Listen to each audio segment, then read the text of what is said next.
MC and moderator for this evening's forum.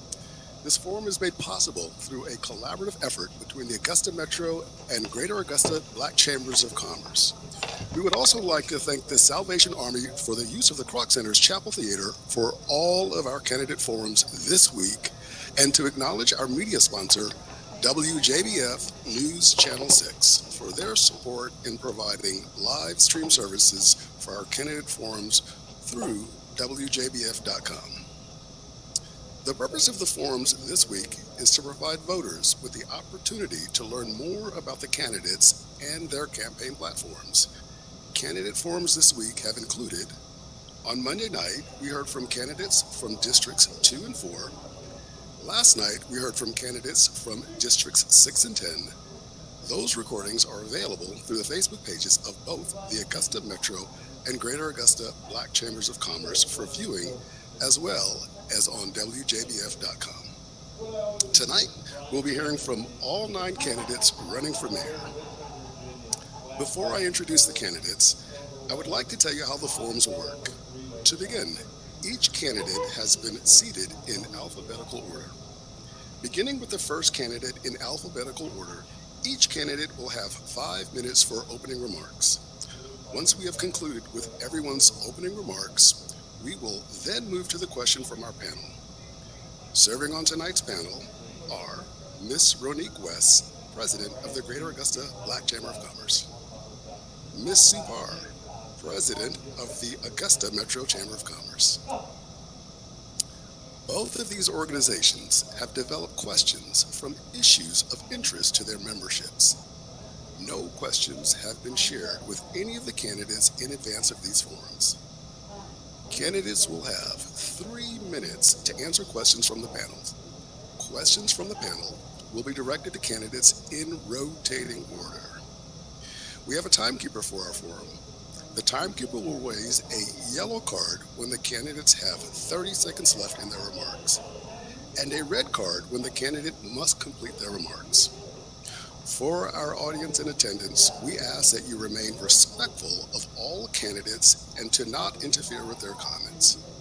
So again, thank you to all of our candidates for being here tonight. Unless there are any questions, we will begin. Tonight's candidates for mayor, and seated in alphabetical order, are Mr. Donald Bradshaw,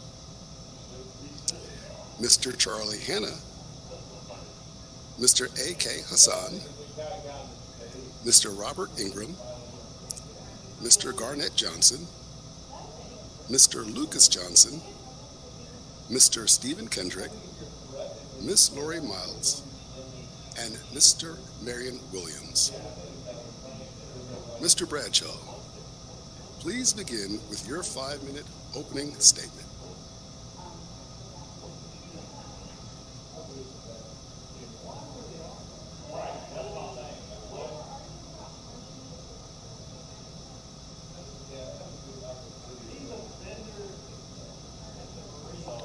Good evening, everyone. I'm Donald Bradshaw, candidate for mayor. I'm a longtime Augusta resident. I'm an engineer with former engineer with General Dynamics. I'm between contracts right now.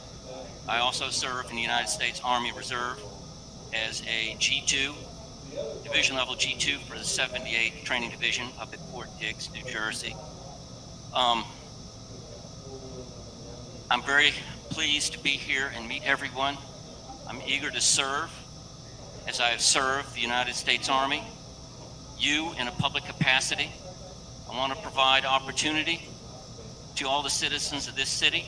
I want to focus on the city's core competencies and providing services that you so deserve, and look forward to meeting everyone and growing this city and building the city to make it the cyber capital of the world that it is. Thank you very much. Thank you, Mr. Bradshaw. Mr. Hanna. Good afternoon, good evening. I'm Charlie Hanna. I'm your board president for the Richmond County Board of Education, a business owner, and I'm a lover of Augusta. I want to be mayor of Augusta simply because I think Augusta needs somebody that has been challenged, chiseled, and refined in public service. somebody that want to invest in local businesses, that believe in economic development through increasing our ready workforce via our education partnership with the school system. Augusta needs a mayor that's interested in rebuilding communities so homes can remain affordable. I believe in providing job opportunities, but whenever we have federal grants that come here, we need to set some of that aside for local employment for our youth and some of our displaced workers. As the board president, I've had the luxury of having direct experience similar to what the mayor will be tasked with doing. So I'm definitely someone that requires a little learning curve. In addition to my relationship with the private sector in Augusta and Richmond County and other elected officials, I have the experience and the ability to work, negotiate, collaborate in order to get things done for Augusta. So I say, if you want a mayor that's ready to go, that has a direct experience, and that believes in Augusta's future, then Charlie Hanna is your man. Thank you. Thank you, Mr. Hanna. Mr. Hassan. Good evening. My name is A.K. Hassan. I'm a candidate for mayor of the city of Augusta. I certainly appreciate this opportunity to appear before you. I wish I could see you better, but the lights interfere with that. But at the same time, it's very important to be here because the Chambers of Commerce provide a very instrumental part, or play a very instrumental part in our community. You do research, you identify people that are willing to work, use their own resources to build businesses, to hire other people, to strengthen the economy, to make us one, to make us whole and viable as a unit. As the mayor of Augusta, if I'm successful, I can promise you that your chambers will have the opportunity to have a seat at the table to work with my administration. We would like to have access to some of your research. Certainly would like to have access to your counsel. What you do well. You've been doing for many years, but I don't think you've always enjoyed the relationship with the mayor and the commissioners that you deserve. And as a result of that, I can bridge that and provide the leadership that is necessary to make sure that we work as a team as opposed to in opposite directions. I would like to see us continue to work together. And I know you all have been struggling for years to bring along minority businesses and women businesses, et cetera. We can do that. We can do it together. I have some ideas about that, and I'm open to your ideas as well. The focus that we bring to the table would be a bifocal. You know, your point of view as well as my own. It's not all about AK. I am the author of a book called Gladiator Leaders Don't Drink the Latest Drink. I don't buy into what other people say. I do believe in leading and standing out front and standing up when it's time to stand up. But my umbrella is big enough for you to be under it and for us to work together and your input, your ideas and input to have a valuable role in what we'll be doing going forward. I'm a former Marine, joined the Marine Corps 2 months after my 17th birthday. I'm currently a member of the Citizens Advisory Committee of SRS, addressing environmental issues that affect not only Richmond County, but the CSRA area. And I just want to say it's wonderful to have this opportunity to work with you and to appear before you. And I just look forward to us having a bright future together. Thank you very much. Thank you, Mr. Hassan. Mr. Ingham. I'm Robert Ingham. I would like to be a goodwill ambassador as mayor of Augusta. I may have a special treat for you because I was trained by Toastmasters, which is public speaking. They found it essential that people would be trained to speak in front of groups. First of all, they misspelled my name in the last one of Sand Hills. They put Ingham. I was part of the TED offensive and had a lot of input. They were expecting of it because of some of my creativity and technology, especially 1/3 of the bowling machine, automatic pin setting machine. And I did not disappoint them. It became more than expected. And it's been used in the media as a prop, not directly named to me, but I knew I was a part of it. Good evening. to the fabulous Chamber of Commerce of Augusta for allowing a few minutes to introduction, seeking the mayor of Augusta, the home of the Masters Golf Tournament. I lived in Augusta since 1961 when George P. Butler High School at Augusta Tech was built. I graduated of Butler High School in 1966, part of the academic course and a graduate of Augusta Technical College twice. Electronic technology, which at the time it became the academic course of the school, and communications technology. Good day again. I am Robert Ingham, running for the mayor of Augusta Municipality. I want to with all the members here, a hearty welcome for the opportunity to speak to you. Because of the COVID, it modified the way things are to prevent its spread. I want to be a goodwill ambassador to the second city of Georgia, founded by Augusta. Well, along the Savannah River, being more than a buffer state, the Spanish. May I introduce Senator Mendez? Certainly he's more prompt for the Spanish people because of his name, but he's also United States Senator in New Jersey, where I live. The youngest colony and structure of the English colonies along the Atlantic Ocean at the end of the Appalachian Mountain chain, bringing forth 500 acres and 50 acres of indentured servitude, long hard work for those hardy souls to take up a better life. 30 years in education, 22 years overlapping between Richmond and Byrd County each, and 3 years in Columbia County. I want the consolidation of Augusta, where, except for Hepzibah Blythe, included to leave the door open to the Richmond County Commission meetings. The manure communities in the surrounding counties should have open doors to all of the existence of the large community effort or striving areas should identify with, such as Martinez, North Augusta, and Waynesboro. There are ideas of interest such as improvement of the inner city, though not complete, of abandoned houses.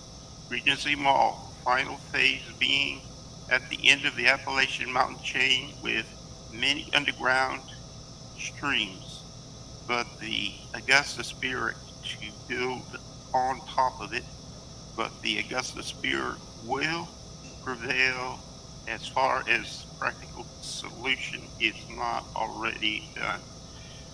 We also have new roads that's observable, new construction of homes is observable, our public safety officers are observable, an active Chamber of Commerce doubly observable, and certainly this is one of the forms that they have, community meetings observable.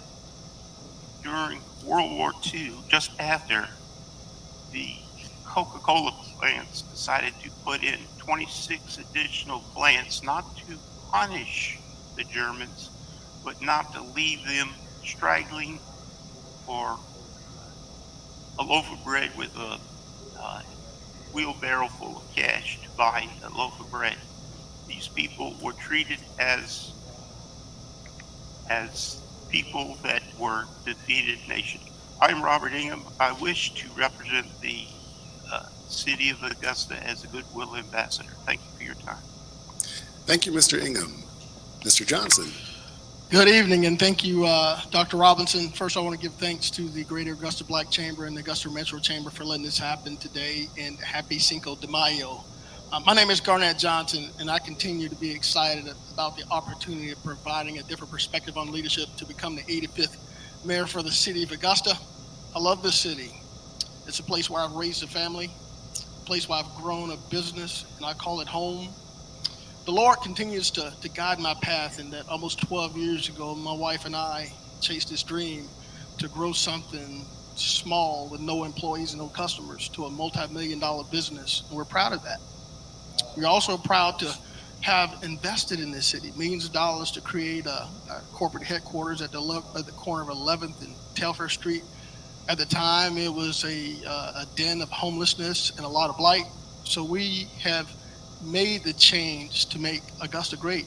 And I'm going to say there was a time in a previous forum where I said I was a little, I guess, dissatisfied with saying I didn't have any government experience. But I'm going to say that I'm proud to say that I don't have any government experience, because I think we need someone that has real experience and someone who has a track record of getting things done independent of government dollars. Now, my platform is based on 3 terms, and I've said them many times, as we go through these forums. It's growth, action, and results. We got to get our city growing and winning again. In the past 10 years, our city has grown by a measly 3%, which is stagnant at best. We get our confidence growing and calling ourselves Augustans. We have to grow our economic base by creating jobs and opportunities, spurring young people to want to become entrepreneurs and business owners. Action in that, we need someone that's actionable and accountable to the taxpayer. That continues to be a conversation that no one else is having besides myself. Our citizens often tell me that they're dissatisfied with the way their tax dollars are being allocated.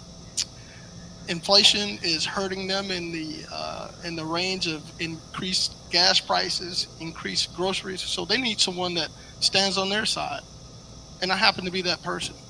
Lastly, we need someone who's results oriented. Being a lifelong sales professional, I've always been accountable and held responsible for moving the numbers. And I've been successful at that. Every job I've been on, I've been promoted. I've been recognized for being a leader and a person to get things done.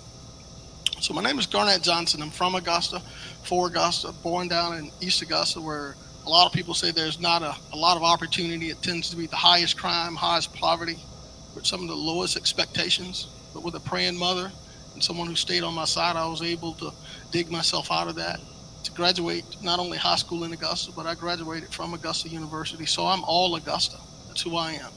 My name is Garnett Johnson, and I'd like to earn the opportunity to be your next mayor. I'm from Augusta, for Augusta, and thank you again for having me. Thank you, Mr. Johnson.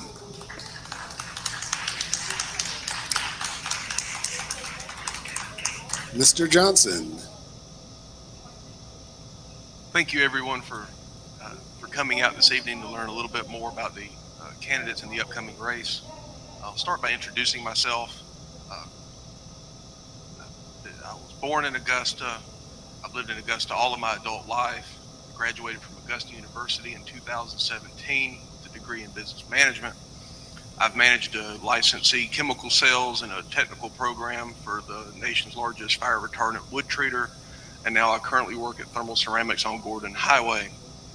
I'm now proud to be raising my young family here, where my parents and grandparents did as well.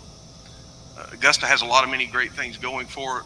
We have Fort Gordon, we have a wonderful medical community, we have wonderful higher education, but there are a few things that concern me, and I've noticed that my years here in Augusta that city government works for some, but it does not work for everybody. Perhaps my first concern is the state of our city's infrastructure. Drive around Augusta, you'll see crumbling roads, bridges, and sidewalks, along with failing water and sewer systems that routinely cause water main breaks, as well as sewage backups. During the time of COVID, our students have suffered unprecedented changes in an already underperforming school system. Watch the news, you'll see that we currently have a higher crime rate than many of our friends and neighbors. Heck, on my way to work, I see people waiting for public transit and a homeless population that's growing every day. My parents and grandparents raised me to do the right thing even when no one is looking. That's why I'm running my campaign on honesty, transparency, and accountability. I aim to bring those traits to all corners of city government, and I believe that if we work with our local leaders, community partners, listen to the experts and our constituents, we can build a better and brighter future for the city of Augusta. And if elected, I will push for a full forensic audit of every department, and I want to create a comprehensive report that shows what we're doing well, where we're failing, and what we're going to do to fix it. And I want to be able to take that to the commission and to each and every one of you on a regular basis so we can have a city that we'll all be proud of. Thank you.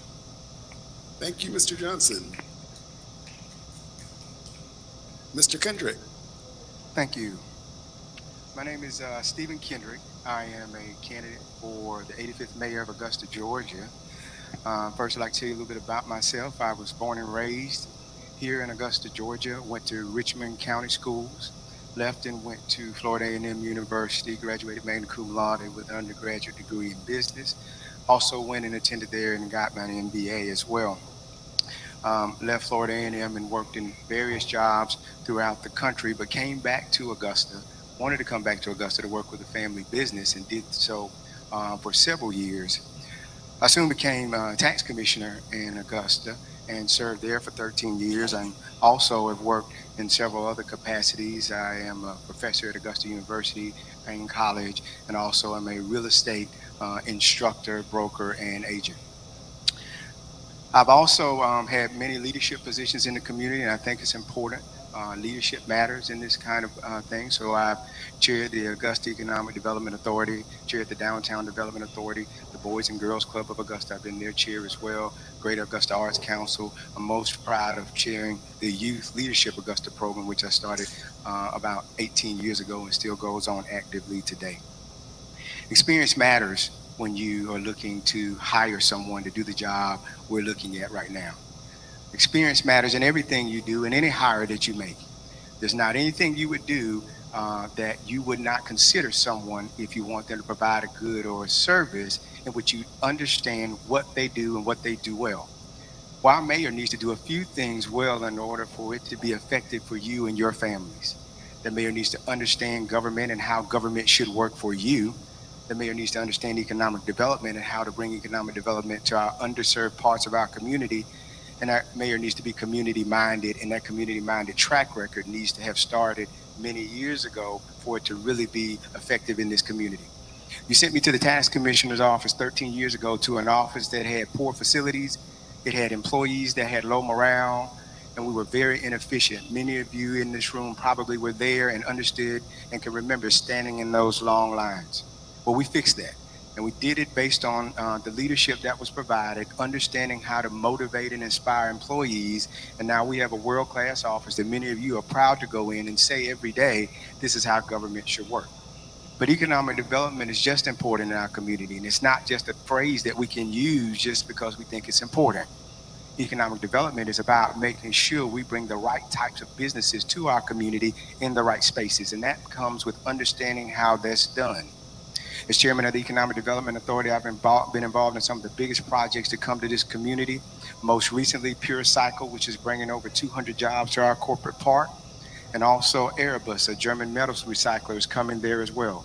Both of those jobs' commitment to Augusta is over $800 million, and those things happen within the last 1 year.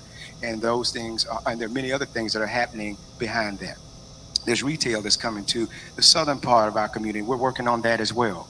We're going to deliver steakhouses to South Augusta, and those conversations are going on right now with the companies that are looking at being a part of that community. I think that's important. I think I should know how to do it based on what I've done, and I want to deliver that to the community as well. But lastly, it's about doing the community service. Community service is not just a buzzword either. It's about going out and understanding what the needs are.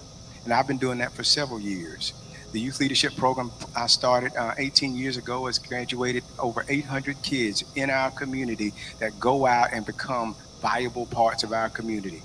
I started a program called Project Impact for underserved boys, and we've done that for 5 years. And again, we give opportunities twice monthly on our own personal time to motivate these young men to become part of our society and not a statistic. All of these things should matter when you're looking to figure out who you should hire. There's a canvas called Augusta, Georgia that we get a chance now to paint and create. And it's going to take an innovator, someone with an imagination, someone who's an innovator to take that canvas and put to it the types of things Augusta needs. I've been involved in this community for a long time. I love to continue to represent you in economic development and government that works and in our community, and I believe I'm the right choice for you. Stephen Kendrick will make a difference day one in this community, and I thank you for listening to my opening statement. Thank you, Mr. Kendrick. Ms. Miles. Do you mind? Blame it on the diaphragm, thus and so. My name is Dr. Lori Miles, and I am a graduate of Payne College, Augusta, should I say Cambridge University, as well as Georgia Southern University. And the reason why I almost said Augusta is because I did do a year at Augusta State University, where I actually was part of the training of teachers for a whole year for the Richmond County school system. And while we were at that, that also brings me to this point. The reason that I'm here tonight, I am here to become the mayor of Augusta, Richmond County. And the reason for that is this: I believe in transition. I am one of transparency.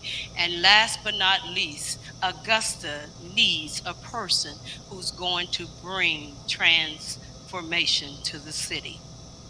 Now, if I were to say that immediately my counterparts that have come upon the stage, that I would immediately begin trying to point fingers, believe me, that's not my case.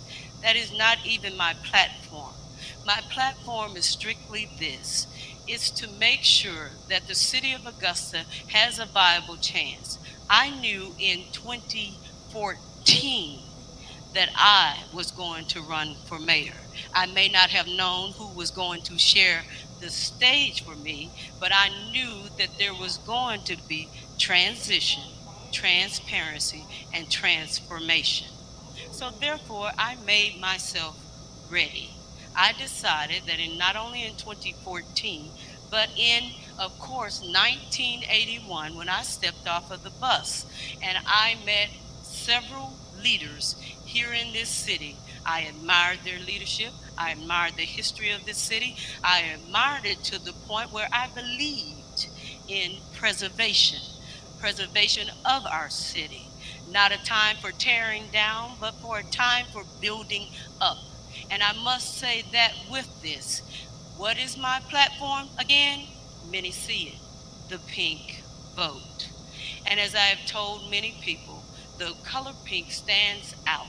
Why does it stand out? It stands out to create a point, a trajectory that states to the city that not only are we ready for change, but we are ready for a change that does not mind standing out among the crowd. If you're here and you're looking for a candidate from the city of Augusta, then guess what? I don't want to become the next candidate or the next mayor for Black people. I do not want to become the next mayor for white people. I want to become the mayor of Augusta for all people, because the only way that we can have transition, transparency, we must unify. This is a time, city of Augusta, we must all unify. We must put our differences aside and decide that we're all in the same boat. So therefore, we all need to row together. Augusta, Richmond County, I need your vote on Tuesday, May 24th, to make sure that the city of Augusta is not only in good hands, but it's in a hand that, number one, knows that it cannot be done alone. It has to be done with 10 other people. And the last time that I looked, it wasn't about color, but it was about belief in the different districts. And guess what? I believe in the city of Augusta. Thank you. Thank you, Dr. Miles. Mr. Williams. Thank you very much. My name is Marion Williams. I am running for the mayor of Augusta, Georgia, because I love Augusta. Let me go back first. I guess I need to explain that I grew up about maybe a block and a half from here, and I played on this ground before this building was ever built. I grew up in Harrisburg, raised by a single parent. My mother put the fear of God in me when I was a small child. I've been serving all of my life. While speaking about serving, I served as the longest commissioner in Augusta. I served 16 years as your elected official here. I've been put in the work. I hear the candidates talking, and I don't think some of us understand how the government actually works through the city of Augusta. The mayor only is the chairman, the head of the commission as far as running the meetings. He has a vote in case of a tie. And we do have to work together, and I agree with that. But let me say, for 16 years, I've been your voice. I've been an advocate for moving Augusta forward. Whether you agree with me or not, I hadn't hadn't done anything that was not on the table or on the agenda that I could share with you. I'm pleased to run. I thought about it before I made this decision whether or not I want to do that. I've been serving, like I said, all my life. I served 16 years as an elected official, 8 years at District 2 and 8 years at Super District 9. I missed 2 meetings in the whole 18 years. And that's because I care about this community. That's because I love this community. I tell people I don't do black and I don't do white. I'm gonna do what's right. And that's been my motto, and that's been what I've been doing. You know, I'm listening, I'm hearing some of the candidates that I think people may not have served and may not understand how the government actually works. It takes 6 votes. You ain't got to count to 10. We got 10 committees. It only takes 6. If you can gather 6 votes and you put them there to get what you want.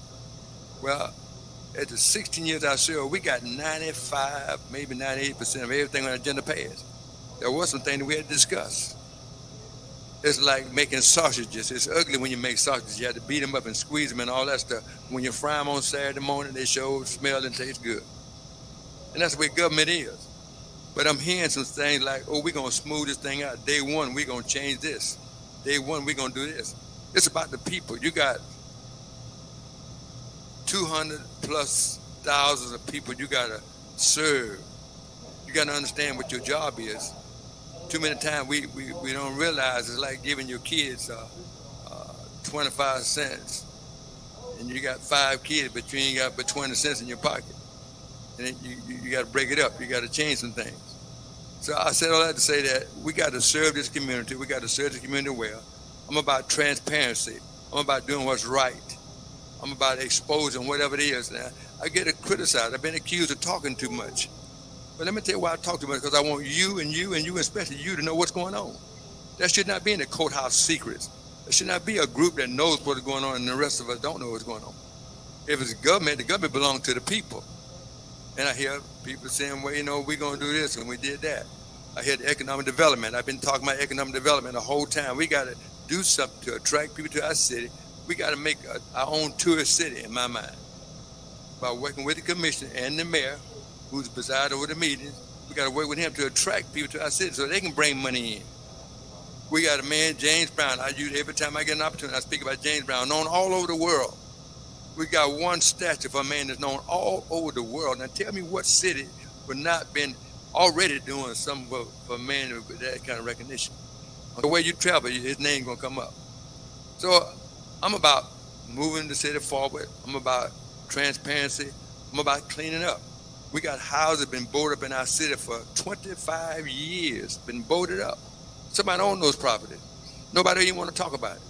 I don't care who own it, whether your grandmother, your grandfather, your uncle, whoever you own it, it's your responsibility to take care of it.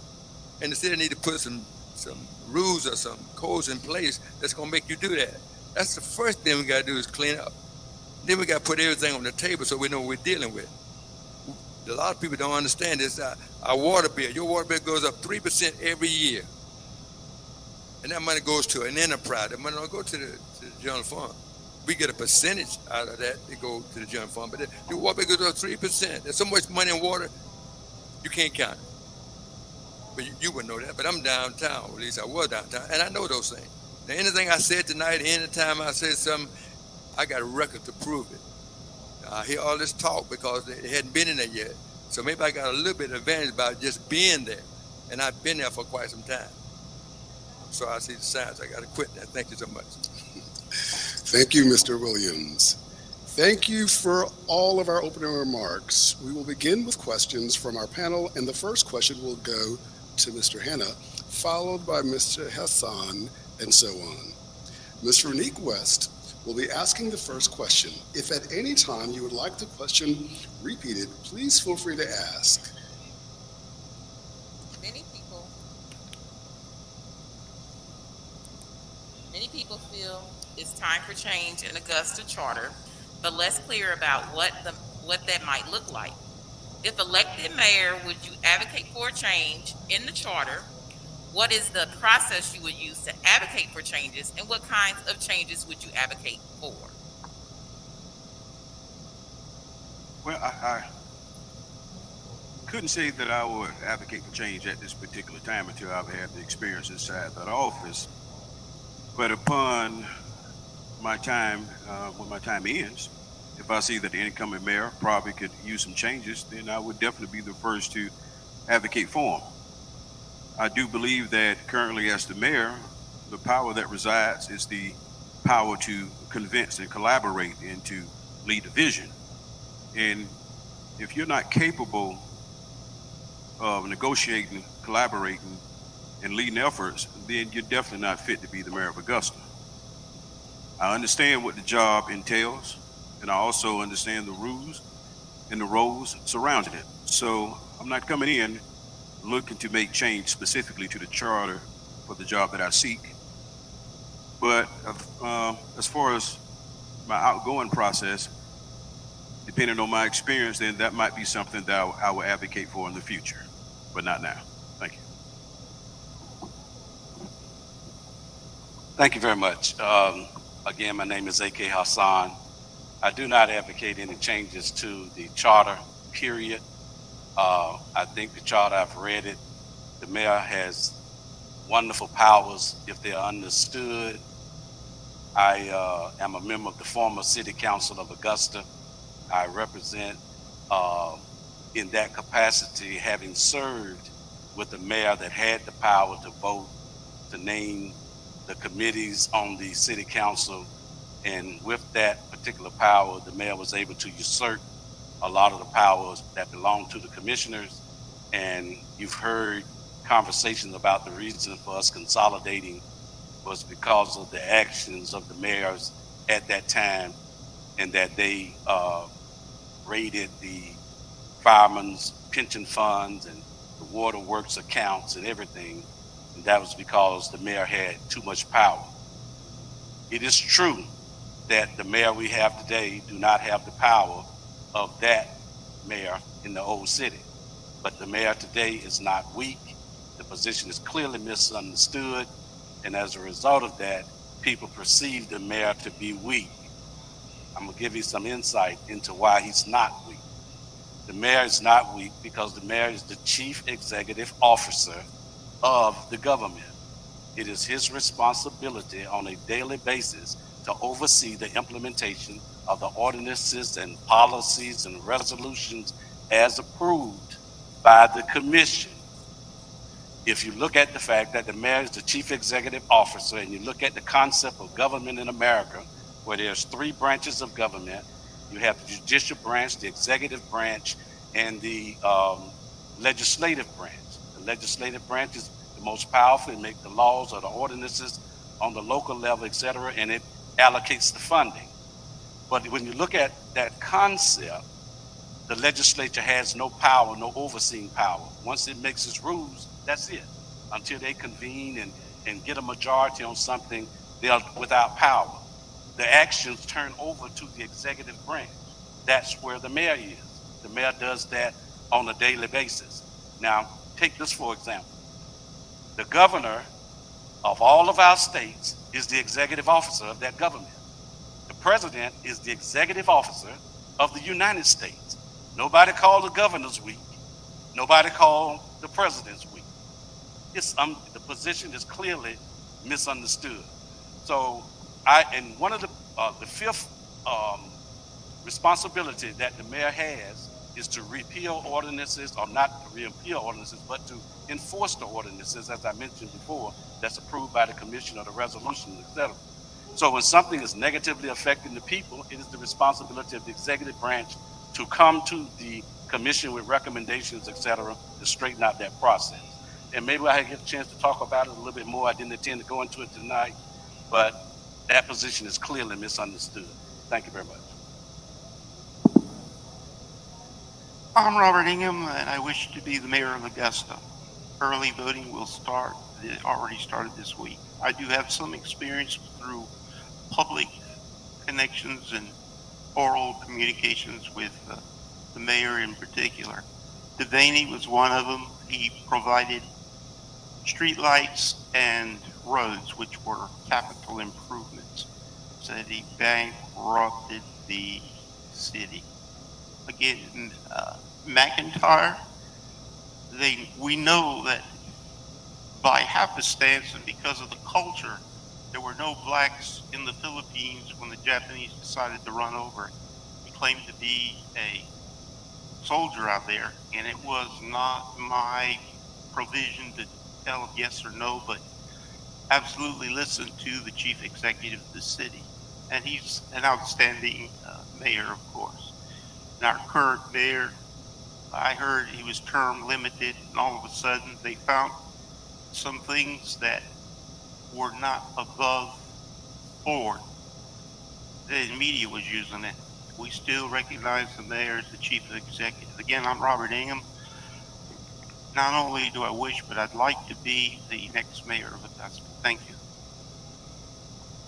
Thank you. I would not be in support of any charter change without engaging the everyday citizen and voter of Richmond County. Since the Consolidation Act that took effect in 1996, it was voted on by the people.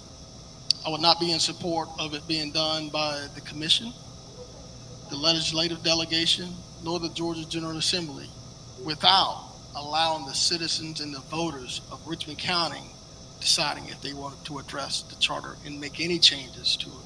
Thank you. In a perfect world, I'd like to see the power of the mayor change with only one thing. I'd like the mayor to have a vote, not necessarily to change the way an agenda goes one way or the other, but to keep it for the record so that people know how the mayor feels on this issue. But this is not a perfect world. I do not support a change within city's government and with powers of the mayor. The current mayor and many candidates up here are a perfect reason why. It's if I had to change the charter, I'd want the people to hear it. I'd want the people to have some input. But at the end of the day, as mayor, it's up to the mayor to be the publicist, the public relations person for the city, and he's supposed to reach across that aisle. He's supposed to help, be a voice of reason, right from wrong, and it's to help convince the commission to do the right thing, because they too are a voice of the people, and they should know their districts better than anybody. Thank you. I don't know if 3 minutes is enough for this question. The question of changing the charter is something I'm not sure we need to do. I do believe, though, that the authority of the mayor's office should be adjusted and changed. I think that citizens have an expectation that their chief executive officer will be able to do things. Most cities, 3,500 municipalities around this country, look at mayors as chief executives, as leaders of their governments, and they expect for the mayor's office to be able to do certain things in order to move legislation and things along.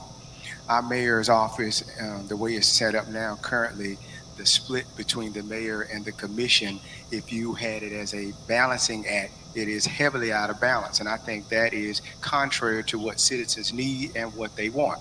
The mayor, of course, doesn't have a vote, doesn't have a veto, doesn't control the budget, can't hire and fire, can't appoint committees, doesn't appoint to boards and authorities outside except for one, and just limited authority. And I think people expect more of that. What I would ask for is a change, but I'd ask the commission to work with me to do it itself, to do a sharing of responsibility with that mayor and that body. This is how you change government and you change people. You work with them. And so you don't take something away from people that they've gotten used to and understand and feel is a part of what they do. You work with them to equally understand, is there something we can do both so that I can achieve what I need to achieve for citizens from this office, but doesn't take away from what you're trying to do as well. I think that's achievable, and it's achievable without going through our charter.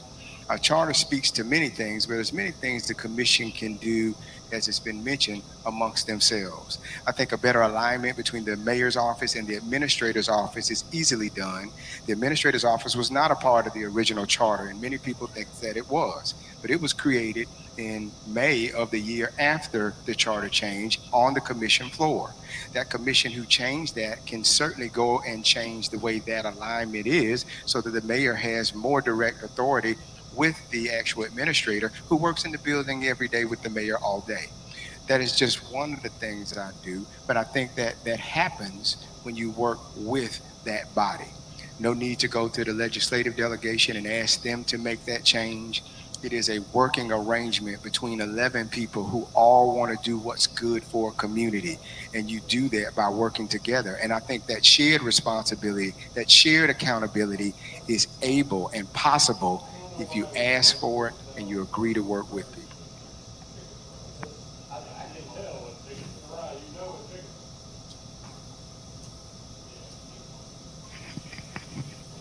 Transition. I believe that the city of Augusta, because I am a researcher, because I've decided that number one, data and statistics play a major part in my life, we need to make sure that we come back and evaluate the state of Augusta, Richmond County. The answer to the question is simple. Yes, we do need to look at the charter again.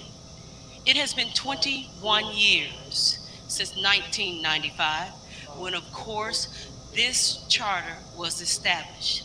Our city was at a state then that number one, we needed to look at this possibility and this transition at that time. I need to tell you, so that those of you can also go read it yourselves, that in 1995, the city of Augusta was bankrupt, was going bankrupt, and because of the Department of the Department of Justice stepped in and said, listen, this is against the law for any particular city to actually go bankrupt.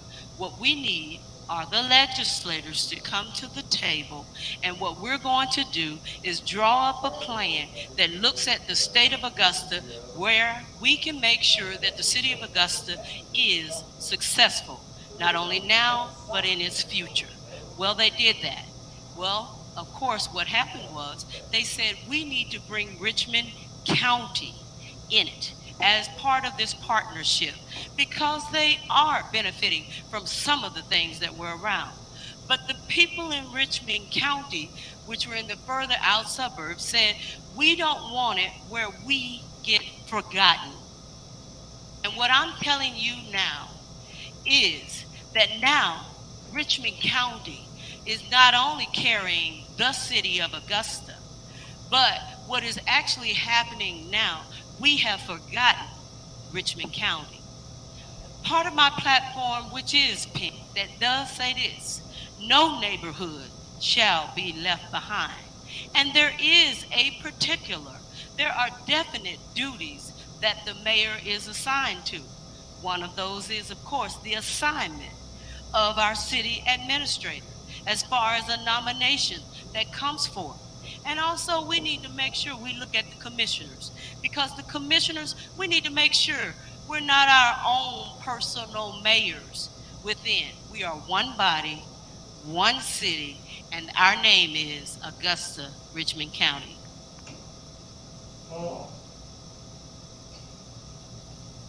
The question was, should we change the charter? My answer would be no, for several reasons. Once you make one change, then you have to make another one. Who's going to be satisfied with my change or your change, and somebody else going to make one? We're not the only government that's set up like we're set up now. If you hadn't been anywhere but Augusta, you wouldn't know that.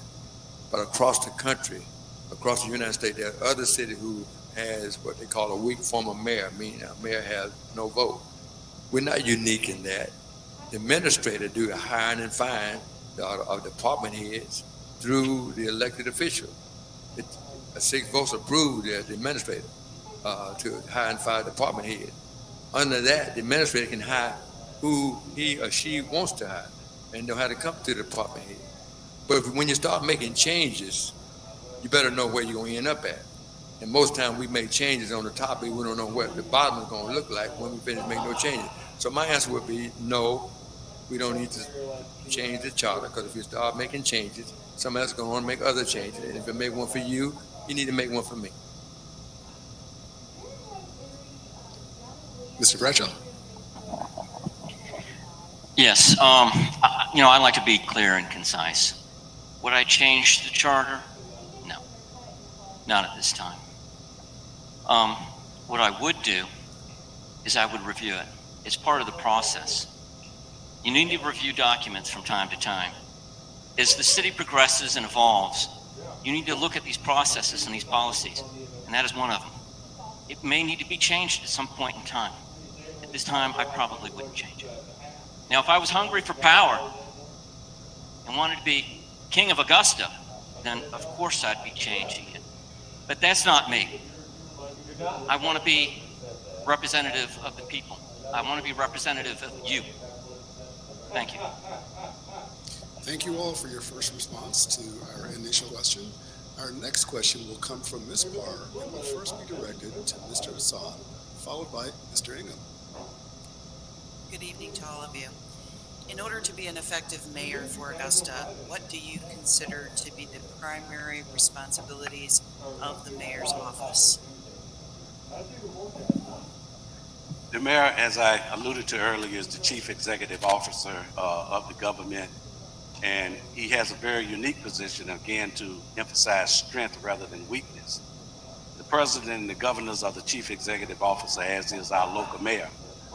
The governor has no vote, no role in the legislature. The president has no vote, no role in the legislature. In the local level, our chief executive officer is the chairman of the legislature and has a vote in the case of a tie. How can he be weaker rather than stronger? But he's just weaker than the previous mayors before the two governments consolidated. But he's not weak by any means. The mayor's role is to be a leader, to get out front, to field ideas, to talk with organizations like the Chamber of Commerce, to look at shared goals, to provide leadership, to be able to withstand the pressures of the naysayers when he knows or she knows that they're on to something good and the public is in support of it. They have the bully pulpit of the media. They can access the media at all times. And as a result of that, they can provide leadership. And they don't have to sit back and wait and wet the thumb and stick it up and see what the weather's like. If you know you got something that's good, go with it. If the people are behind it, then definitely you should go with it. If you're not certain whether they'll go with it, then put it before them, and they will let you know whether they're with it or not. And if you get the people behind you and support you, the commissioners will fall in line because the people elect us all. So the mayor is the primary leader. He's the focus in the government. Again, the mayor's not weak. The mayor's very strong if the position is understood. We just have to realize that after we consolidated, the government was not built out. And as a result of that, we've elected people that didn't have any governmental experience, certainly like the experience that I had as a former city council with the mayor that had the power to stack all the committees, to vote on everything and whatnot, and just dominate the body. That mayor, that situation should never happen again. But the mayor today is not weak. The mayor is very strong. He's the chief executive officer of the executive branch, but also is the chairman of the legislature and has a vote in the legislature in the case of a tie. How can that be weak? Thank you. I don't know how to follow that up, but I could address it in such a way that your smaller towns, your mayors automatically use the right vocabulary in order to not only sustain but see something better in the future, as well as the larger cities that are not a part of Augusta, but Augusta is certainly physically present. They claimed that I was going to be one of the educated ones, so they threw some education at me, some of the neighbors and friends and what have you. We do know that the river used to come up all the way to Tobacco Road. I didn't see it because we had two dams. First it was Clark Hill or Thurman Dam. Then later it was Hartsville Dam up the river. And a special forces group was doing their acrobatics, that's the best I could describe it, because it wasn't actual combat, but they were demonstrating. And I had to go up there because one previous mayor sat in the middle of Broad Street, hip deep in water. And that wasn't logical, but he was making a point for all time. I'm Robert Ingham, and I'd like to be your next mayor. The mayor's role for our city is the most important role in the entire city, and that the mayor is the face of our city. As we try to grow our community, we look at the mayor to be that consensus builder, to be the glue that binds the commission when there's an opportunity. He's the voice of reason. He's our number one cheerleader and economic development driver for the city. My background in economic development is that I serve appointed to the Georgia Department of Economic Development, where Georgia's been the number one state for business for 8 years in a row. And we have created an enormous amount of jobs for the state. We've created an enormous amount of films for the state. We got to do a better job of doing that for our city here in Augusta. I told you our growth is stagnant at best, whereas Columbus is now the second largest city in our state, and Savannah is aggressively nipping at our heels. So unless we get something going and get something growing, we're going to be the fourth largest city. So the mayor's a vital role. He plays a vital role in that. And is that he leads the city. We He's the voice. He's the person that you always see in the media. And I think it's beyond the commission. It is by far the most important role as we move this city forward. Thank you. Few roles of the mayor as I see, perhaps first is the keeper of all the commission meetings. Between that and being the figurehead, so to speak, the one who signs documents, the one who's in the media, and so on and so forth. Secondly, the voice of reason. Between agenda items and disputes between commissioners, the mayor needs to be the one to go out and listen to each side and help bring two opposing sides together. Something else that the mayor is responsible for is being a leader of goodwill and public relations. The mayor is always the one in front of everyone in the city, and we must put our best foot forward. Thank you. I believe the mayor's role is multifaceted. I believe one of them is to be the chief economic development lead for our city, understanding what types of projects need to be in Augusta, being a collaborator between the economic development agencies that all work on those projects, being at the table and understanding what our communities want and offering them that in an economic development realm. That's one of the most important things right now in this day and age we need in our city, is to make sure that economic development wise we are getting the right projects and we're getting the right people here so that our city can grow as we want it. The mayor is also chief salesman of the city. He's the person that should go out and represent our city in any number of ways. He should be the face of the city and someone that we all can call on, both in city and outside of the city, to represent us. But lastly, I think the mayor is the one who is the collaborator amongst the commission. I think that is vitally important, that he's someone with credibility with that body. I can't speak to how important it is that when you work with a group of people, that you have the credibility with that group so that they understand, trust you, and believe that when you provide information for them, that you are wanting to do the same thing with them. I've led many boards. Most boards I've ever served on, I've chaired those boards. And when you chair that board, it's because people have decided that you are the person that provides for them the type of leadership they want to follow. I believe that same thing can happen with our commission in that they are looking for someone who collectively can work with them to serve them. I've always learned that if you serve others, it will help you get what it is you're trying to get to as well. Every commissioner has things that they need to achieve in order to feel as though they're doing what their constituents have asked them to do. But frankly, any wins they have are a win for the mayor's office as well. So for me, that chief collaborator, the person who works and brings that commission together, the unifier, is probably the number one thing. Subscriptions, all that stuff. In order to be an effective mayor for our city, one of the first things that we must do, once again, is to bring all neighborhoods to the table.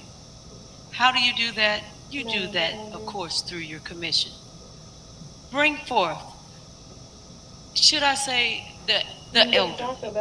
What's happening with the geriatrics? What's happening with the different activities? Are only parts of the city being taken care of? We need to make sure that not only the children are being taken care of, but even, should we say, our past, our heritage, our inheritance. We should, as a city, be looking at those different areas and those different things that end up coming as far as a weakness to us. We need to work on our weaknesses. Bring all of us again to the table. There needs to be a shared vision, a shared mission, and there should also be a shared strategy, a strategy where all of us can come together. And guess what? Even as you see all of us out now, campaigning, waving, I may not be waving, but one thing I will be doing is walking into those community meetings. It can no longer be the mayor sitting in the place making sure that they're hearing all of the things of the city, but it's time for us to hit the ground running and also visit with those commissioners, find out what's going on in their different districts, and then once again, shared vision, shared mission, and of course, a shared strategy for the whole city of Augusta. Thank you. I think the mayor position is the face of this government. She is to lead from the front. Any economic empowerment or any economic idea should be brought to the mayor. That's not happening now. As it goes to special groups, you got different groups that's supposed to be doing economic development. I just heard one of the candidates talked about some restaurants coming out in certain areas. So somebody else is doing that. But that should be where the mayor is as a part of that. The mayor should be discussing that even with the commissioner. I say again, there's no courthouse secret. But the mayor is the face of this government, and he or she needs to be where everything is going on at and not just get it secondhand information. And that's really not happening today. And we will not be able to move forward unless we move together, understanding what is being possible. We need to make sure that the mayor ought to be someone that's cleaning up. No one wants to be attracted to a dirty situation. No one wants to attracted to a situation not being held accountable. So those are things that the mayor has to do as well. But I still think that the mayor, to face this government, she ought to be in front, right beside any economic development that's coming through. That means that his body's become dependent on dialysis. What do you think, Dwayne? I think your mayor, he needs to listen. He needs to listen to you because he's representing you. He is beholden to you. He also needs to be prolific. I think that he is, after all, the face of the city. He's representing you. You want him to represent you accordingly. He needs to lead. He needs to lean into that leadership. He needs to be a mentor, a leader, a team player with the council members in the city. It's imperative, because if he's not, you're going to be dysfunctional. You think you And will? if we're dysfunctional, we're not getting things done. Thank you. I believe that there are 5 primary roles that our mayor should take the lead on. Well, I think I didn't ask the today. mayor should be the person to draw a vision for the future of our city and to lead that vision. Oversee the ordinances and the policies that's passed by the commission, and make sure the health and security of the citizens are a priority. I also believe that the mayor should represent the public's interests before the commission and any other governing body. And finally, the mayor should be an excellent representative of Augusta on the world stage. Thank you. Thank you to all of our candidates for your responses to that question. Our next question will be directed to Mr. Ingham, and it will come from Ms. West. The Augusta Richmond County budget has undergone some significant ups and downs over the last 2 years. Do you believe the budget and the process to develop it is aligned with the priorities of its constituents? What are your ideals in how to develop a budget and ensure fiscal accountability? We talked about the COVID, No, just the budget, the city budget. the budget. Yes. We are basically a capitalist country. It makes provisions in order to be able to put previous models of equipment, make them obsolete and bring new equipment on, and it works very well for us. We are an experiment according to the Washington Farewell Address, and they used that on me in overseas too. I didn't know it at the time. I had the question in my mind. But the budget should be very critically looked at and audited and accounted for the funds that do go out. Do they represent what taxpayers desire? Being a public account for 50 years, accountability is the most probability of allowing for a fair, more able government to implement the provisions that they were there to exercise. I'm Robert Ingham. I'd like to be your next mayor. I think the budget is something that definitely needs to be addressed. And as mayor, I've said this before, one of the first things I would call for is an efficiency and an operational review for every city department in our entire government. Often people say that we now have $1 billion budget as a result of the American Rescue Plan money. My concerns are, after those dollars run out, how are we going to meet our obligations to the citizens of Augusta, Richmond County? We need to create a stronger tax base to get that done. We need to have more accountability to the taxpayer. I often hear, even from some department heads, they believe that we're top heavy. When's the last time we looked at how we get things done in this city? I don't know about you, but in the private sector, we're always looking at ways to make things more efficient. We're always looking at ways to drive cost savings, and most private organizations are accountable to shareholders. But in this government, we're accountable to the taxpayer. So the model is no different. It's no different. At the end of the day, it's our job to make sure that we are being great stewards of taxpayer dollars. And as your mayor, that will be my number one focus. I don't see PJ as an answer.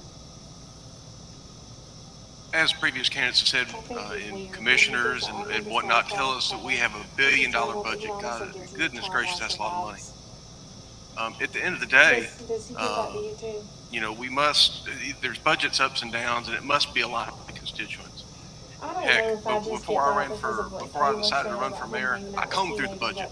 People were asking exorbitant amounts for new pickup trucks that, you know, didn't make sense, or all this extra equipment with no detail. Studies, gosh, we give out so much money in settlements and severance packages. No wonder the budget's $1 billion. You know, my wish for a full forensic audit of every department, as well as a comprehensive plan to show what we do well and where we're lacking, that we can share with the citizens. That would give a lot of transparency to them to show what we're doing with it, where we need to trim back the budget, and where we need to allocate a few more funds. $1 billion budget, that's a lot of money. There's a lot of money out there for the city, and we just need to fine tune it so it works for everyone and not just a few. Thank you.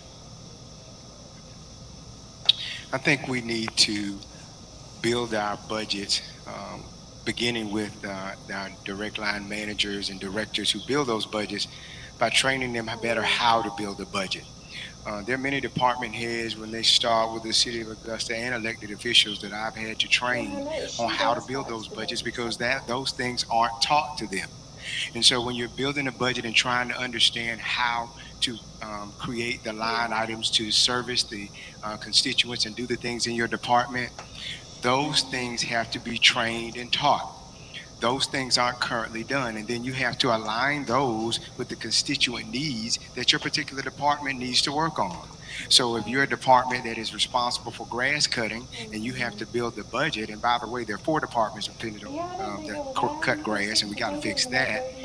But if you're a department that does grass cutting, understanding how to build a budget that allows you to get the correct equipment with the correct number of workers and how to allocate those resources in a timely way, how to request them, those things that just don't come to people. Those things have to be trained and learned and understand. And I'm someone who understands how to do that. Not only do I teach that, but I've done it. And I've done it several times. And I can take that model and apply it all across government. I don't think necessarily we have all about a spending problem. We have a management problem as well. People have to understand what it takes to build, allocate, utilize those budgets. And that starts with the commission and the mayor's oversight and understanding how to get those people trained to do so. I could eat salad every day. Well, in the case of the fiscal budget, when it comes to the city of Augusta, certain things we have to remember. If it's not broken, let's not try to fix it. One thing about the city of Augusta, since 2012, when of course the SPLOST has been beginning, one of the things that they made sure that they would do is to make sure that, number one, they were very transparent, and still are, very transparent in making sure that, number one, everything is listed where the money's going to go. As mayor of the city of Augusta, and truly they are correct on that, as far as being a CEO, there is no way that the mayor of Augusta has time to set up a fiscal budget. Therefore, jobs, careers, and things of that sort have already been appointed to individuals to make sure that they're going to do their job. Guess what? The job of an effective mayor is going to do this. Not only does she know how to read the actual budgets and fiscal things that are coming up for year to year and looking back and asking where's the accountability, but she also knows this, that it must be implemented. You cannot have a vision, a mission, and not have a strategy to make sure that it's going to go forward. Yes, there is over $1.6 billion as far as our budget and coming into the city of Augusta, but also we have $1.6 billion just in real estate that's coming in. Surely the city of Augusta needs to sit back, and we need to make sure that this is the time for change. We've been doing the same thing, the same old way.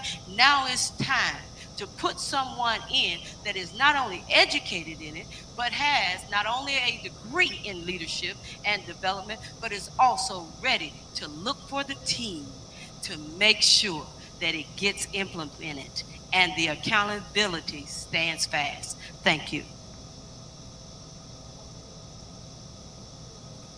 I'm listening to my counterparts and the candidates, but in my 16 years of serving as commissioner, budget is brought to us by the administrator. The budget is brought to him by department heads. And every budget has got what they call fluff in it. Every budget is always built up.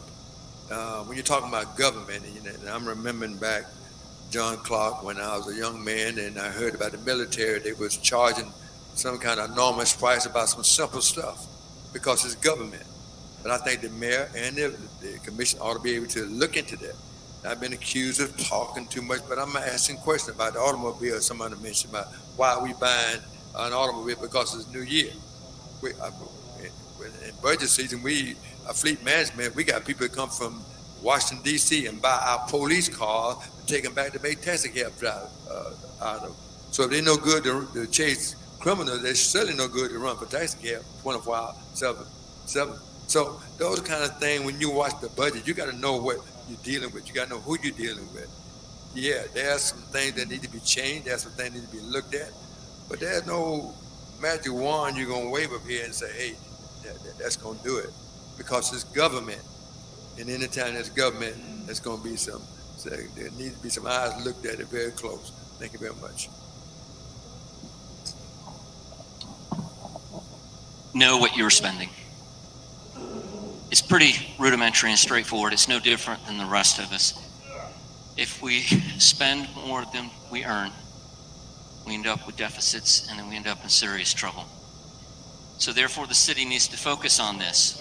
We need to focus on where the money's going, holding these people accountable. The economy is going to ebb and flow. We're going to have boom and bust. I've been here in Augusta long enough to see it. And we need to prepare and anticipate for that. How do we do that? There's many different ways that we can do that. During the good times, we can start allocating funds towards capital reserves. And then during the down times, we can draw on these reserves if need be. But these are some of the issues that we need to focus on. I'll agree with Marion. It is a city administrator job and it's departmental level, but the mayor has an active role in reviewing that and having inputs. Thank you. The budget is quite essential to having a well-functioning city. And I think the budget should reflect first and foremost, the core services that the citizens require in order to be healthy and happy in Augusta, Georgia. In addition, the budget should then begin to reflect our values. What is it that we want our city to become? And those values would come from input from the citizens. Currently, the school system, Richmond County school system, we are in the beginning of our budget process. I'm happy to say that we have a very healthy reserve fund. We had some challenging times 6-7 years ago in reference to that, and we had to deal with COVID, and we made all the necessary budget adjustments to make sure that our students and staff had what was necessary. At the end of the day, my role as president also will be similar to that as the mayor, to review these budgets as they come from each department before we begin to send it up to the trustees or the commission.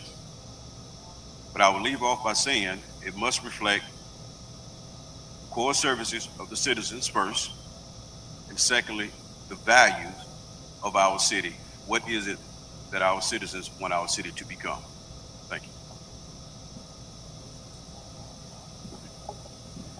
Thank you very much, and I certainly appreciate the question about our budget and fiscal responsibility and accountability. Those things are very essential if we are to move forward, if we are to anchor ourselves down and get ourselves out of the pockets of the people unnecessarily, putting burdens on the people that they should not have to carry. For example, when the idea of SPLOSTs were being discussed many years ago and put forth to the public, and the public embraced them, the idea is that those funds would be used to give relief to the operating budgets, the general fund budgets, so that the government could do other things, and we would take money that would come from the SPLOST, from taxpayers spending money and travelers spending money in our city, and we would use that money to give relief. And we would also give the local citizens tax breaks, and we would give them property tax breaks, etc. That has not happened. This mayor, if I'm elected and successful, I will not support any SPLOST that will not give some relief to our local taxpayers. That's the agreement that we gave to the people at the time in which the SPLOSTs came about, and I think it's about time we function that way. The other thing that we need to realize is that Richmond County has not grown very much in population now since we have consolidated. And as a result of that, if you compare the growth under the old city of Augusta, we annexed and we grew that base. But the county has not grown in my lifetime. We have not extended our county boundaries. But we have grown our budget from under 400 million combined in the two governments to now over $1 billion. But when we need something as central as street lights, we have to tax the citizens again. If we need stormwater, we have to tax the citizens again. What are we mismanaging? What are we doing? Where are our priorities? Why do we have to keep going back to our citizens, not giving them the relief that we promised, but every time we need something new, we got to come back to the citizens again? Not by the power of volunteerism and say, like you've done the splash, vote this for yourself, but use the power of the government to just dig our hands deeper into the pockets of the taxpayer. That is not fair. It's not something that I would do. And I'm here to tell you that if you want to splice under the A.K. Hassan administration, you're going to need to give tax relief. Thank you very much. Thank you all for your responses to the question regarding the budget. The next question will come from Ms. Barr. Good evening again, and this will be our last question. What is your assessment of Augusta's reputation for being a pro-growth and progressive city? The second part to that question is the American Rescue Plan funding that the city has received. What is your opinion of how that funding has been allocated, and what might you have done differently? Yeah, I guess I'm in order, so I will take that question. As far as Augusta being a pro-growth city, that is something that we're not. In order to be a pro-growth city, we got to be able to create economic opportunities independent of government. We got to encourage entrepreneurs to want to start businesses. We got to encourage young people to stay here in this community and help us grow. We got to encourage our families when they have school-aged children to remain in Augusta, Richmond County. But in order to do that, we have to give them the confidence to want to stay here, that we have good schools, that they're safe and that they're secure and they're provided the services that they need. Now, regarding the American Rescue Plan funds, I probably would have done it totally differently in that we have a lot of infrastructure needs that need to be taken care of. We do also have a very vibrant homeless population as a result of the pandemic. I believe those funds need to go directly to the agencies that cater towards their needs. I said this repeatedly. The city of Augusta does not need to be in the homeless business. We need to be encouraging our non-government agencies. We need to be helping our faith-based agencies throughout the community to provide those services to our citizens. Those dollars, I believe that they're temporary, and that when those next year, we got to find a way to supplement that funding. And it has to be from increased taxes or reduced services. And that's a conversation we're having now with our trash services. We are asked to pay more, yet the services have been diminished. We used to get trash pickup twice a week. Now it's only once a week. And some people say they aren't getting it but once every other week. So we got to create opportunities economically from developing new jobs, new opportunities. We also have to help our first responders by making sure that they have the resources that they need. So that's where I would apply those dollars, to the homeless, to our first responders, and then the infrastructure. Thank you. I'll answer in regard to the American Rescue Plan dollars first. This money is one time, so we cannot create any sort of budget items that will cost us yearly. In my opinion, we need to focus those on all of the crumbling roads, bridges, and sidewalks that plagues this city. And doing so will help nurture the growth of the city. The reason growth is neglecting Augusta is because the city's neglected Augusta. Why would a business or a steakhouse want to come to South Augusta when there's trash everywhere, when there's potholes everywhere, when there's failing water and sewer systems everywhere?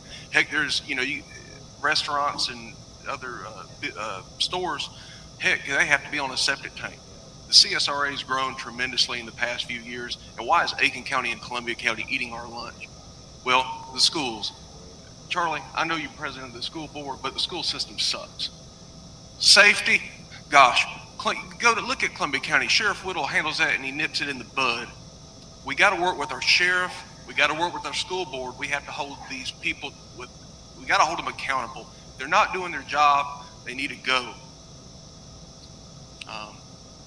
I'm Lucas Johnson. I'm running for mayor, and if you want someone to call it like it is, please vote for me on May 24th. I think the pro-growth atmosphere that we're after, there's a couple of variables that affect that. One is a partnership with our school system to see how we can assist in improving student achievement so that young families, when they come to our community, can want to move to the types of places that we have here. But secondary to that is having the types of homes that they want to live in our town. Builders aren't building new planned communities in our town. New housing starts in Augusta last year were 300. New housing starts in Columbia County was 1,200, and in Aiken County was 1,500. Those homes aren't being built, and comparable homes to the counties around us aren't being created, so families don't have choices. So we're working with some of those builders to see if we can encourage them and incentivize them to build those types of communities here so that the people who live here and can move here can live in the types of communities that families want to live in. As it relates to the ARPA funds, I think that we did many decisions with ARPA funds. The current commission did it. There was infrastructure. A lot of it, believe it or not, was for revenue replacement. It was meant to allow government to replace some of the revenues that it was suffering from with the things that happened with the pandemic. But also there's an opportunity for us to pass some of those funds down to the social service element and to the organizations that actually do that type of work. And so besides the homeless problem, which we've already talked about, there's many people that need other things besides homelessness as it relates to daycare support, support for people who are trying to get their utility bills, rent reimbursement, which there was some of. All of those things provide a safety net for our community. Augusta is a community that has 24% of its people in poverty. Our state's only 15%, so we have more people that are poor and suffering. Providing that safety net helps us all because they're less of a burden sometimes on the community at large. I think some of those funds could have been spent more for the organizations that provide those types of services to the community. And some of the funds that are remaining, there is a pocket of those funds that are still remaining and is being considered, perhaps can be used to help support those families.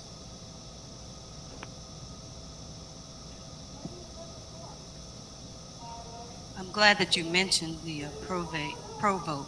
But one of the things that I would like to say, of course, to the organization that's also sponsoring this tonight, it is a good thing that the Economic Development Authority has already granted over $500,000 to your organization. The thing that I think that all of us should do is to make sure that, number one, other 501c3s, other organizations be brought to the table to help solve a big problem. That money from the American Rescue Act, one of the things that it was actually, channeled to do was to make sure that those who have suffered during these times of COVID and pandemic, that we would be able to be that safety net. And the city needs to make sure that that money is implemented as just that. Not into any interest-bearing accounts, not into any small funds where the funds will sit there for a few years. If it was sent for homelessness, then we need to work on homelessness. And this does not mean that, number one, we need to say that we're going to build a place that's going to take 3 or 4 years, because right now the people are homeless. We need to make sure that we are working and making sure immediately those things that the money was sent for to do at a particular time, it should be implemented, and it should also happen. Last but not least, one of the things that we need to make sure that we do is no neighborhood should be left behind. Everyone should be at the table. Commissioners, which I already must say, they know their districts.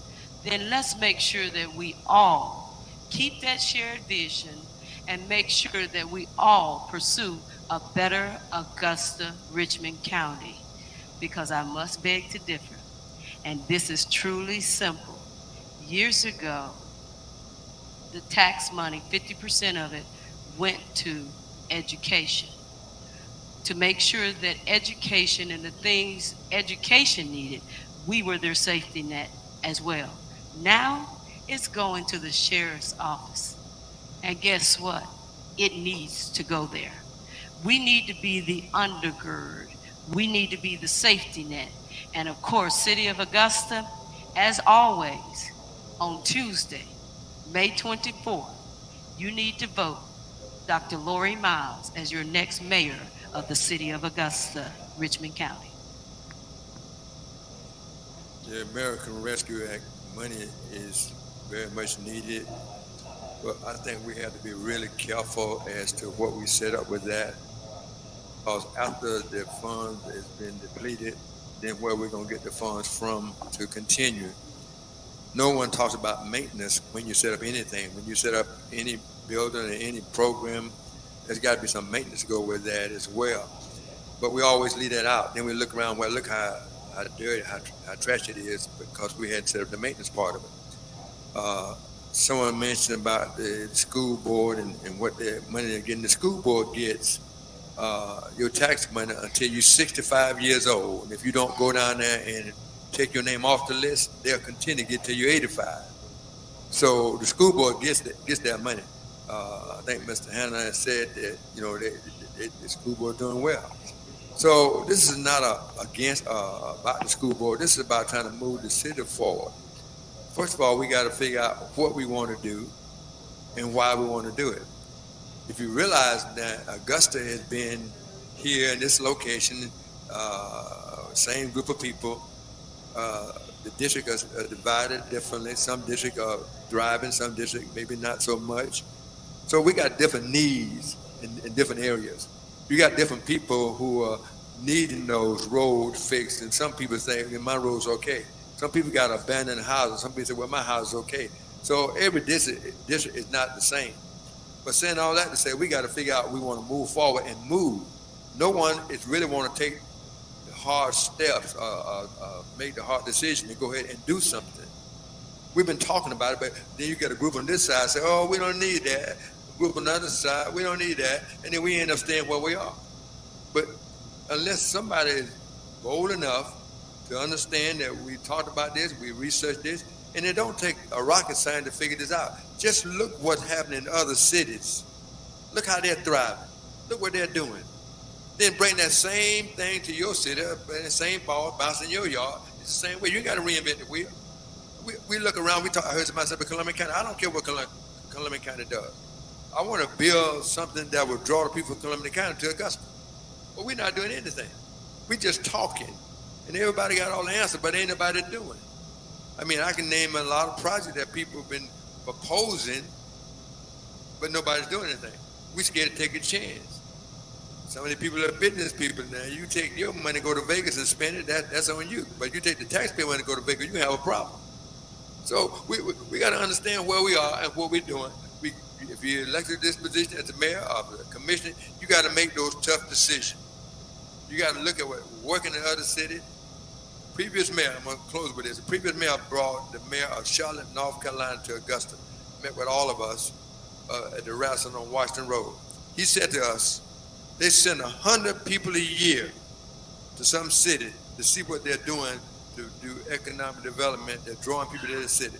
They come back and implement it in Charlotte. That's no rocket science work. We just look at what's working. If Columbia County is doing something that's working, then we need to be doing it here. But we say, well, look what they're doing. What are we doing? It's time to move forward. May 24th, you need to put Marion Williams back in office. Thank you.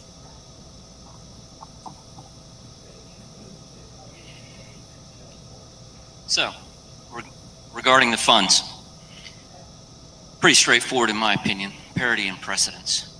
We just need to make sure that money goes to the most important project. It's that simple. Regarding how I feel about the city, I love Augusta, Georgia very much. It's a beautiful city, has a lot of potential, but I'm kind of not feeling like I should with Augusta right now. It's kind of tarnished with some of the political shenanigans that have been going on.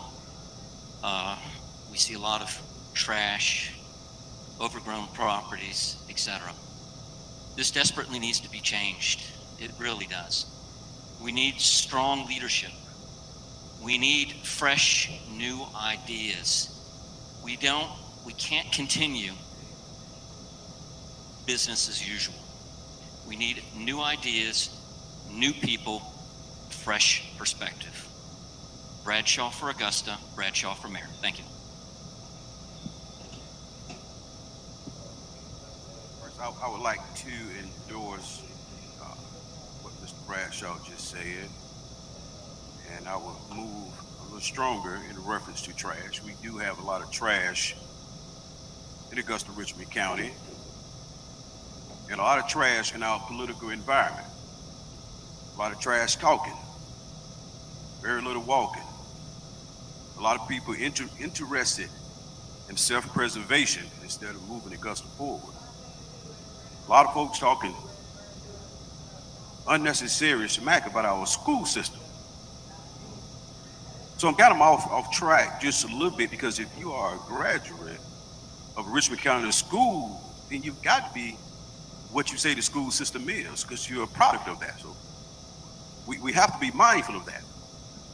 We also have to understand that when you measure the school system based on this 2009 assessment that's been changed over half a dozen times because the state hadn't got it right yet, that assessment doesn't measure the entire child. You also have to understand Augusta, Richmond County is the region leader of 600 million people. People say, what do they say? We have a horrible school system. Well, we have some of the leading education facilities in the country. We have 3 that's nationally ranked. We have 4 that's ranked high on the state level.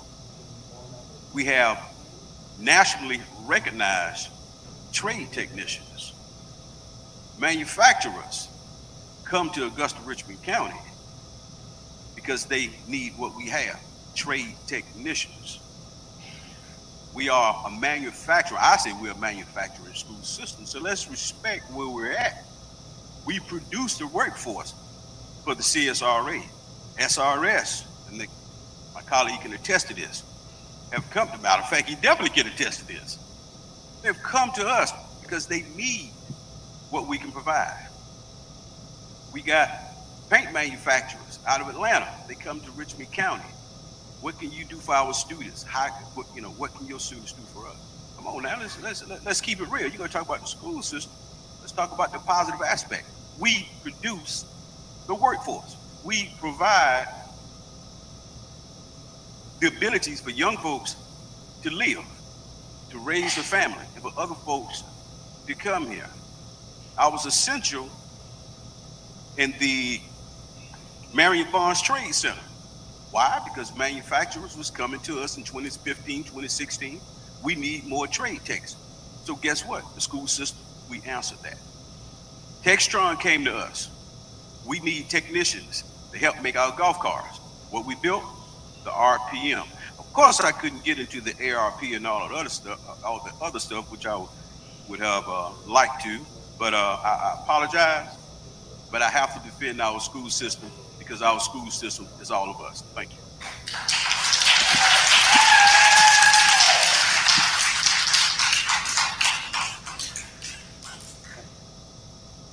Let me just say that one of the things that I see as a priority is for us to clean up our city.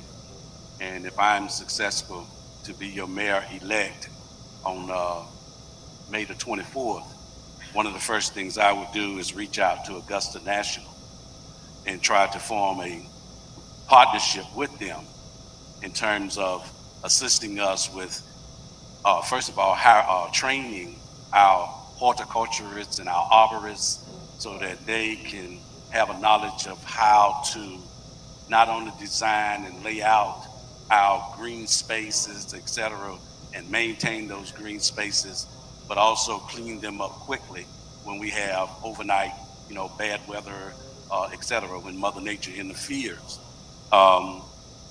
It's just surprised me that Augusta National, being the best at what they do, and they're right here in our city, and we've not formed that type of partnership with them. And they also plant many, many flowers, as you know, and when the cold hits almost annually and the flowers wilter just a little bit, they dig them up and put in fresh ones. We could use a lot of that. We could have them to transport those flowers to us, and we plant those flowers, and they will look pretty good in our city for quite a while. So that's a relationship we need to have. As far as these funds that are related to the pandemic, the American Rescue Funds, we can keep them in our community by making low interest loans and no interest loans to our small businesses so that they can hire people and work.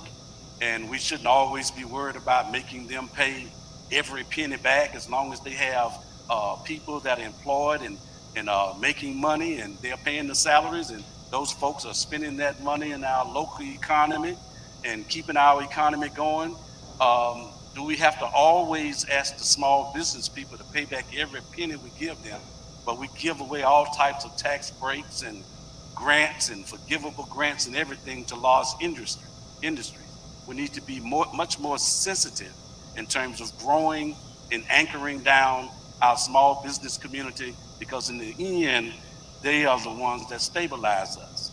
Additionally, I would form incubators for small businesses, those that are people with new ideas that are coming up, but they have no experience in utilizing government funds. We can assist them by giving them some accounting representation. If they already have an accountant, we can approve their accounting, et cetera, to make sure that they spend funds according to the governmental guidelines, since that's a new experience for them.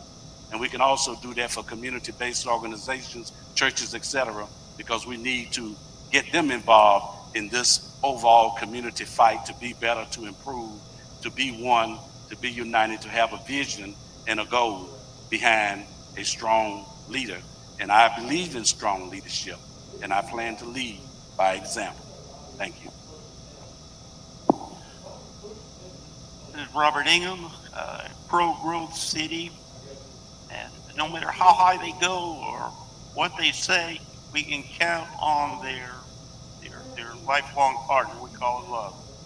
Homeless population, it's available and it's predominant. I had the first county commissioner, Jordan, and suggested that the Salvation Army might have something to do with it to get them off the streets. My training was very physical for only being in the Army, that I knew that some of the difficulties they reached, that if their stomachs were empty and they were exposed to the elements, that they would die of exposure. And he constantly brought that up, and I was able to refer that to him at the time, and he was very able to communicate with those branches that would be able to help that particular situation out.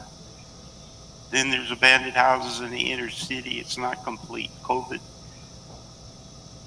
The Masters protecting its international sports event, and I brought that up, and in some kind of way it got on hi-fi, and I didn't get any attention from it, but at least they started steps knowing how to proceed in such a way as to let the international sporting people who would visit Augusta are more than welcomed after this COVID starts letting up. There's the Title I for Freedom Park Elementary and Middle School. The school board certainly is highly recommended that all 9 of us here are offering our place in order to be mayor. So these people are exceptional, all of them, including myself. I wouldn't leave myself out with that kind of comment. They're exceptional people that are offering the best that they know how, with the experience and education they already have. Feeling content with current conditions.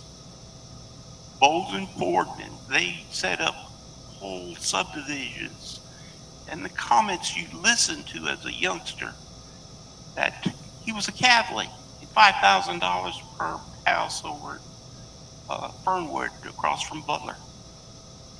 He did not explain it. My father sold 2.5 houses. However, there's Castleberries, and I heard in such a way that it was limited to a culture. It was aimed at a culture. I wanted to address these situations so that they can be more sensitive when they say something. I'm Robert Ingham. I'm looking forward to seeing how this election comes out, and hopefully I'll be on top. Thank you for your time. Thank you all for your responses to our final question for the evening. That will conclude our forum for the Augusta-Richmond County Mayor's Race. We would like to again thank the candidates for joining us this evening and thank the panel for their questions, and thank you to the audience members in attendance tonight. The video recording of this forum will be available for viewing at WJBF.com and on the Facebook pages of both the Augusta Metro and Greater Augusta Black Chambers of Commerce. This week marks the beginning of early voting, and we encourage all registered voters in Augusta-Richmond County to vote either in advance or on May 24th. Let's conclude the evening with a round of applause for all our candidates as well as our partner organizations, including the Salvation Army, Rock Center, and WJBF Channel 6.